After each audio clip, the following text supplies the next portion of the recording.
अस्सलाम वालेकुम जी। तो नाज़रीन, का आयरा जब कामयार को हॉस्पिटल से मिलने के बाद घर जा रही होती है तो कामयार की वालिदा उसको मामी मिल जाती है। वो उसे कहती है कि तुम कामयार के साथ कभी भी ज़िंदगी भर खुश नहीं रह पाओगी। आयरा उसकी अम्मी को जवाब देती है कि आंटी आप बिल्कुल दुरुस्त फरमा रही हैं, लेकिन आंटी मैं फिर भी एक बार कामयार के साथ शादी करके अपनी सारी गलतियों को सुधारना चाहती हूँ।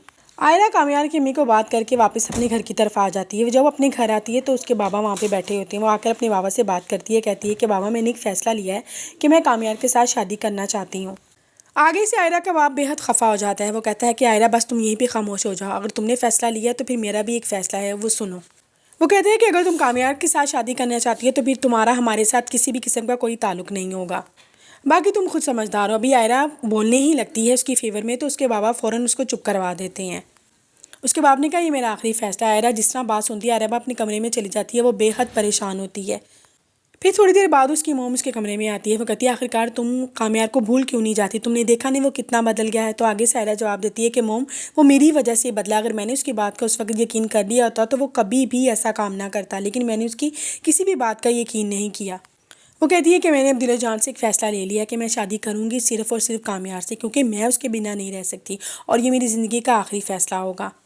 दूसरी तरफ कामयार जिस तरह हॉस्पिटल से घर आता है वो आके आयरा को कॉल करता है, कहता है कि आयरा जिस तरह तुमने मेरा तमाशा बनाया मेरी मोहब्बत का, तुमने मेरी मोहब्बत का मजाक बनाया, अगर मैं भी ऐसे तुम्हारे साथ करूँ फिर तुम में और मुझ में फ़र्क क्या रह जाएगा। इसलिए मैंने फ़ैसला किया है कि मैं कल तुम्हारे घर आऊँगा, तुम्हारे बाप से मिलूँगा और अपनी और तुम्हारी शादी के बारे में उनसे बात करूँगा। आयरा उसे अपने बाबा के बारे में बताने ही लगती है, लेकिन दूसरी तरफ से कामयार कॉल काट देता है। दूसरे दिन कामयार निकाह खान को लेकर आयरा के घर चला जाता है। आयरा के घर वाले सब वहाँ पर होते हैं। वहाँ पर इरफान साहब कहते हैं तुम एक बार फिर हमारी इज़्ज़त का तमाशा बनाने के लिए यहाँ पे आ गए हो। कामयार कहता है कि सर मैं आपकी इज़्ज़त का तमाशा बनाने नहीं आया, मैं आयरा के साथ जस्ट निकाह करने के लिए आया हूँ। आगे से इरफान साहब उसे कहते हैं कि तुम्हें क्या आयरा ने बताया नहीं, मैं तो आयरा को अपना फ़ैसला सुना चुका हूँ।